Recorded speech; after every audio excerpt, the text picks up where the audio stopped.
कानूनी तरीके से घुसे, यहाँ आके फर्जी आधार, फर्जी वोटर आईडी, फर्जी कागजात बनवाए और वोटर लिस्ट में है। कैसे घुसे? अगर आप ये कह रहे हैं इसका मतलब आप इस देश की सेना पे सवाल उठा रहे हैं। वोट तो नागरिक ही देता है ना। बिल्कुल नागरिक देता है। तो वोटर तो तय करना इलेक्शन कमीशन का अधिकार है। ठीक बात है, वोट तो जनता ही देती है ना। तो चलिए हम लोग पार्लियामेंट में बैठेंगे कल से। मोदी जी में कोई तो खास बात होगी कि नहीं? आपकी बात बहुत सारी खास बात है। अच्छी बात है, बहुत सारी खास बात है। मतलब एक तो ये बात है कि मोदी जी कोई भी सामान जो है ना किसी को भी बेच देंगे। कांग्रेस पार्टी में ऐसा बहुत सारा युवा नेता है जो बहुत अच्छे से बेहतरीन तरीके से अपने पार्टी का जो बात है वो रख सकते हैं। उन्हीं में से एक है कन्हैया कुमार। कन्हैया कुमार के सामने आप जितना भी ट्राई करें, जितना भी कोशिश करें, कोई भी प्रोपोगंडा चलने नहीं देता। आप किसी भी तरीके का सवाल अगर करें ना, कन्हैया कुमार के पास हर एक मतलब नेगेटिव सवाल का भी पॉजिटिव आंसर रहता है। हालांकि पत्रकार या फिर एंकर कोशिश तो करते हैं अपना नैरेटिव चलाना, लेकिन कन्हैया के सामने वो टिकते नहीं है। तो आज हम ऐसा ही एक इंटरव्यू देखेंगे कन्हैया कुमार का। कन्हैया कुमार को मतलब जितना सारा सवाल किया गया था, हर एक सवाल का कितना अच्छा मतलब अच्छे तरीके से जो है ना, कितना अच्छे तरीके से जवाब दिया है। तो ज्यादा बातें नहीं करेंगे गाइस, पहले वीडियो को देख लेते हैं। आपने कहा कि आपका निशाना मोदी और शाह पर है क्योंकि वही असली खिलाड़ी हैं। 240 सीटों पर आप उनको लोकसभा में तो ले आए, लेकिन उसके बाद से विधानसभा वो क्यों जीतते जा रहे हैं? झारखंड हारे, जम्मू कश्मीर हारे, लेकिन उसके बाद महाराष्ट्र, हरियाणा, फिर दिल्ली। इस सवाल का जवाब हम आपको पिछली बार भी दिए थे जब हम बात कर रहे थे। अगर ट्रांसपेरेंट तरीके से इस देश की लोकतांत्रिक संस्थाएं, खासकर पब्लिक मीडिया और चुनाव आयोग अपना काम करे तो मोदी जी बहुमत में नहीं है, मोदी जी अल्पमत में हैं और ये एक करके चुनाव हारते चले जाएंगे। जब हम कहते हैं कि इन्हीं दोनों पे हम बात करते हैं तो हम दो हमारे दो हैं, इनके दो और हैं ना, A1 A2। और आपको मालूम है, आप तो चैनल चलाते हैं, आज की तारीख में बिना कॉरपोरेट के सपोर्ट का एक चैनल चलाना इतना मुश्किल होता है तो पार्टी चलाना कितना मुश्किल होगा। तो जो नेक्सस है इस देश में वो समझिए। पब्लिक मीडिया जो खुद मजबूर है कि सरकार के खिलाफ नहीं बोल सकती है, इस देश के डेमोक्रेटिक इंस्टीट्यूशंस, बेईमान कॉरपोरेट और ग्राउंड पर एक्टिव मीडिया माफिया, ये जो नेक्सस है, इस नेक्सस के खिलाफ हमारी लड़ाई है। और ये जो जीत इनको इलेक्टोरल नंबर में दिख रहा है, ये ओरिजिनल जीत नहीं है, ये अल्पमत में है, ये रियलिटी है। और सब्र कीजिए, रामायण में सबरी की बात की गई है, सब्र कीजिए, ये हारेंगे। कब? और इनको हराएंगे और फिर आपको इंटरव्यू देने आएंगे। कब हराएंगे? समय आ रहा है। बिहार में हराएंगे, हमारी कोशिश तो है। बंगाल में हराएंगे, हमारी कोशिश तो है। बंगाल में तो ऑलरेडी हारे हुए हैं, हमारी कोशिश है कि इनको बिहार में भी हराया जाए और इनका खेल जो है वो बिहार की जनता को बताया जाए कि जो पार्टी 20 साल से सरकार में है, डबल इंजन बोलती है, लेकिन बिहार की किसी भी स्थिति के लिए जिम्मेवारी नहीं लेती है।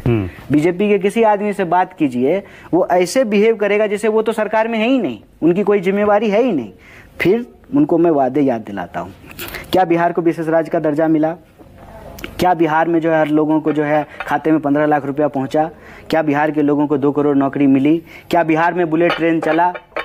क्या बिहार में जो है पलायन रुका? क्या बिहार की स्वास्थ्य सेवाएं वर्ल्ड क्लास हो गई? क्या बिहार में अपराध खत्म हो गया? सम्राट चौधरी फाइनेंस मिनिस्टर, मैंने उनका इंटरव्यू किया। वो कहते हैं ये जो 1.25 लाख करोड़ करके प्रधानमंत्री को घेरने की कोशिश विपक्ष करता है, प्रधानमंत्री ने पिछले 11 साल में बिहार को 15.16 लाख करोड़ दिए हैं और वो बोल रहे हैं उसमें से 90% खर्च भी हो चुका है बिहार में। कहां खर्च हुआ है? बोला, वो कहते हैं देखिए आके सड़कें देखिए, सड़कें जो धंस जा रही हैं, सड़कें जो धंस जा रही हैं, पुल जो चोरी हो जा रहा है, पुल जो खेत में बना हुआ है जहां नदी ही नहीं बहती है, कहां खर्च हुआ है? यही सवाल है। आप बिहार के कॉलेजों की हालत जाकर के देखिए, हॉस्टलों की हालत जाकर के देखिए, बिहार के अंदर अस्पतालों की हालत जाकर के देखिए। आपने वो खबर सुनी थी बिहार के आईसीयू में मरीज का पैर चूहा कुतर के चला गया? आपने वो खबर सुनी थी कि चूहा जो है लाखों का शराब पी गया? आपने वो खबर सुनी कि जो है बिहार में पुल चोरी हो गया? आपने वो खबर सुनी कि बिना नदी के खेत में पुल बन गया? आपने वो खबर सुनी, अजीबोगरीब आपने वो खबर सुनी कि बिहार में प्रिंसिपलों की नियुक्ति जो है वो लॉटरी सिस्टम से किया गया? कहां खर्च हो गया पैसा? यही सवाल हम पूछ रहे हैं। मोदी सरकार चल जाएगी 5 साल? 29 में ही होगा चुनाव या पहले हो सकता है?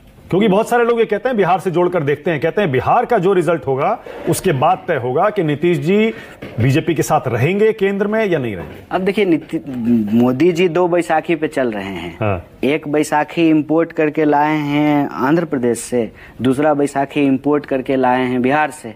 ठीक है, तो दोनों बैसाखी पे ये सरकार है।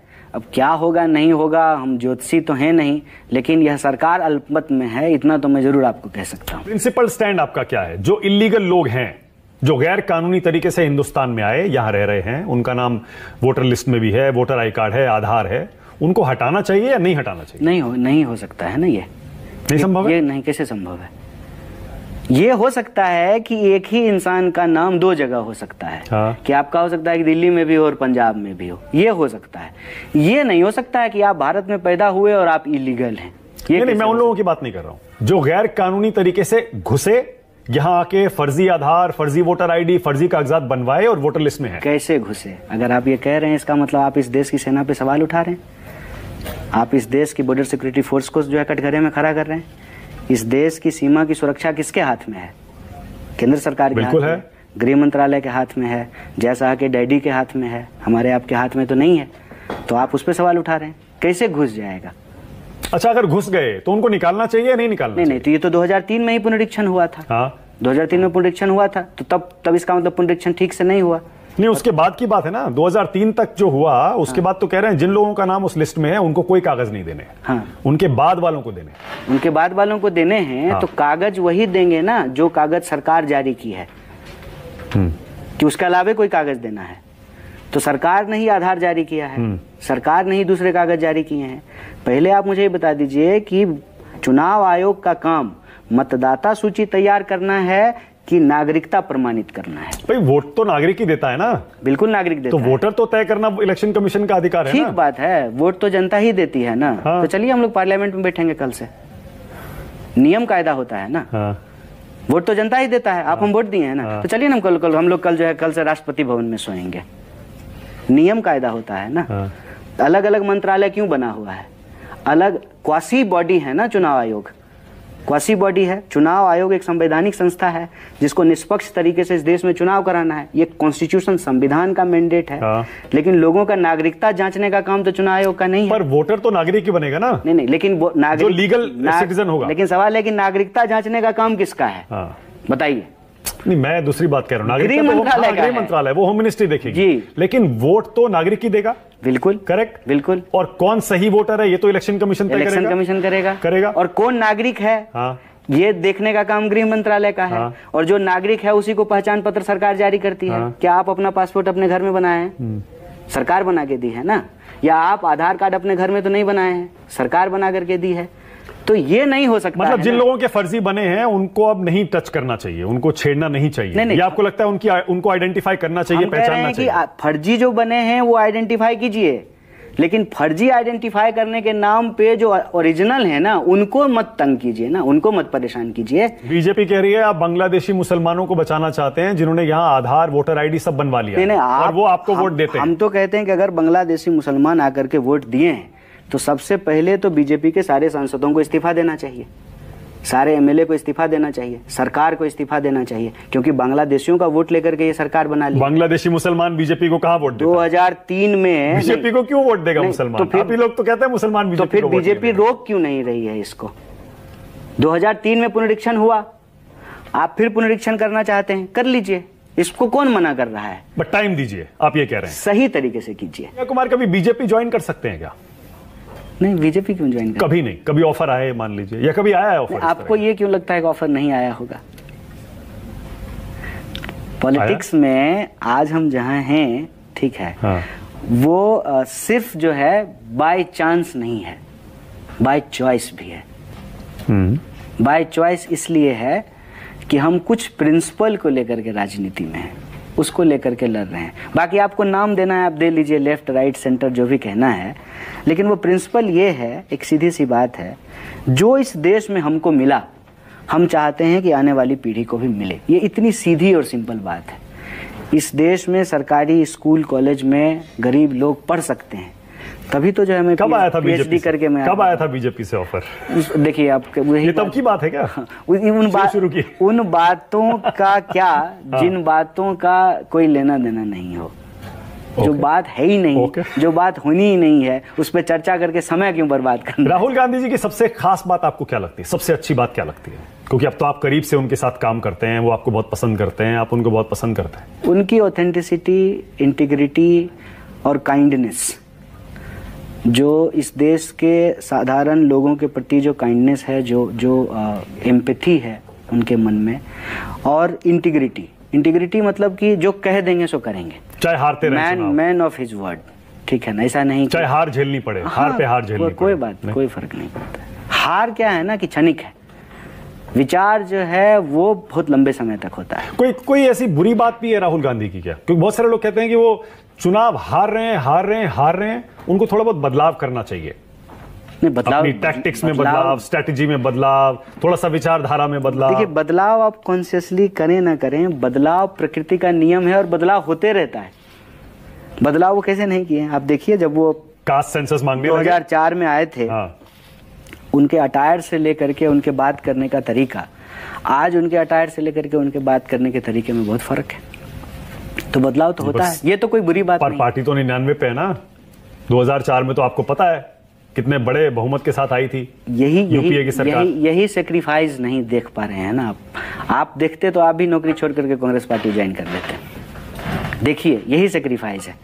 जब उनके पास सत्ता में बैठ करके सत्ता सुख लेने का अवसर था, उस वक्त वो भट्टा परसौल जाना चूज किए।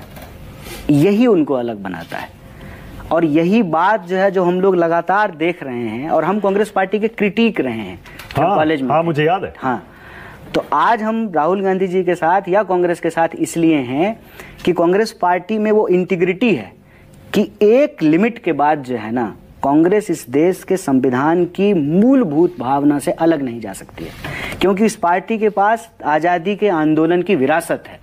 कांग्रेस कभी भी जो है, चाहे हारती रहे, लेकिन उस पे कॉम्प्रोमाइज नहीं करेगी, लेकिन एक पहचान के आधार पर राष्ट्र के पुनर्गठन का समर्थन कांग्रेस पार्टी नहीं करेगी। ये हमेशा विविधता में एकता की बात करेगी, सबको साथ लेकर चलने की बात करेगी। और मैं आपको बता दूं, देश जब भी संकट पर होगा तो कांग्रेस की इसी विचारधारा की तरफ देश को लौटना पड़ता है। मोदी जी में कोई तो खास बात होगी कि नहीं? आप हमेशा उनके आलोचक रहे, हमेशा उन पर निशाना साधते हैं आप, कोई तो खास बात, कोई एक अच्छी बात तो होगी। बहुत सारी खास बात है, अच्छी बात है, बहुत सारी खास बात है। मतलब एक तो ये बात है कि मोदी जी कोई भी सामान जो है ना, किसी को भी बेच देंगे, इतनी बेहतरीन खासियत है। आप पुराने बाजार जब जाएंगे ना, तो दवा, जो चूहा मारने की दवा बेचता था, वो इतना बार आपके सामने आसपास घूमता ना, चूहा मारने की दवा ले लो, खटमल मारने की दवा ले लो, तो आपको भी लगता है कि एक पुड़िया ले ही लेते हैं। ये क्वालिटी है मोदी जी में। पर बार बार क्यों ले रहे हैं फिर? क्यों नहीं लेंगे? एक बार क्यों लेते हैं? पुड़िया बार बार ले रहे हैं लोग। बेचने वाले की क्वालिटी है, और खाली मोदी जी अकेले थोड़ी बेचते हैं। कितना सहयोग करती है इस देश की टीवी मीडिया, 24 घंटा उनकी बात को फैलाती है, उनका सामान बिकता है।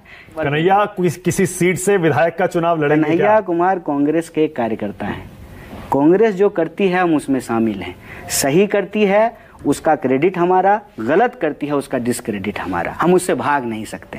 कांग्रेस पार्टी 243 सीट पे चुनाव लड़ेगी, और जो 243 उम्मीदवार होंगे, चाहे वो कन्हैया कुमार हो, मानव गुप्ता हो। आपको कहा कन्हैया आपको इस सीट से लड़ना है, लड़ेंगे। बेगूसराय के हैं आप, आज तक आप बेगूसराय की इस सीट से आपको चुनाव लड़ना है। चुनाव लड़ने के लिए कहेगी चुनाव लड़ेंगे, कहेगी कि जो है पार्टी ऑफिस में खड़ा होकर के जो है गेट बंद करो खोलो, वो काम करेंगे। पार्टी जो काम कहेगी करने के लिए करेंगे।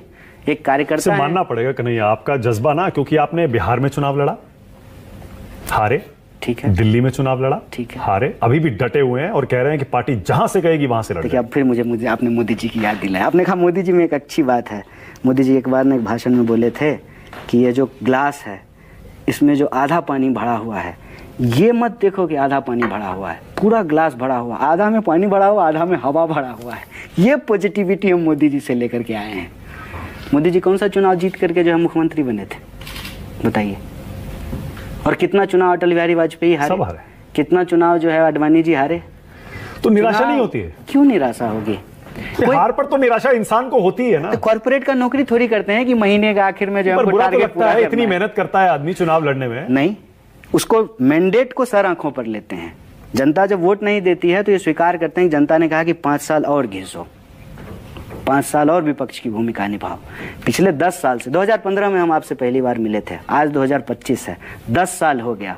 कौन सी बात हमने बदल दी सिवाय ये टी शर्ट पहन लेने का? कोई भी बात 10 साल में आपने देखा है कि हमने बदल दी? राहुल गांधी वाली पॉलिसी, हारेंगे लेकिन बदलेंगे नहीं, सिद्धांत से समझौता नहीं करेंगे। तो गाइस ये था वीडियो। मैंने वीडियो के पहले ही ये बता दिया था कि कन्हैया के पास हर एक मतलब नेगेटिव सवाल करना पॉजिटिव आंसर रहता है, ठीक है। वीडियो में आपने वही देखा। तो ये वीडियो आपको कैसा लगा? कन्हैया कुमार के बारे में आपका क्या राय है वो कमेंट करके जरूर बताना। और ऐसे वीडियो देखने के लिए हमारे चैनल को भी सब्सक्राइब कर देना। दोस्तों मिलता है अगले नया वीडियो पर।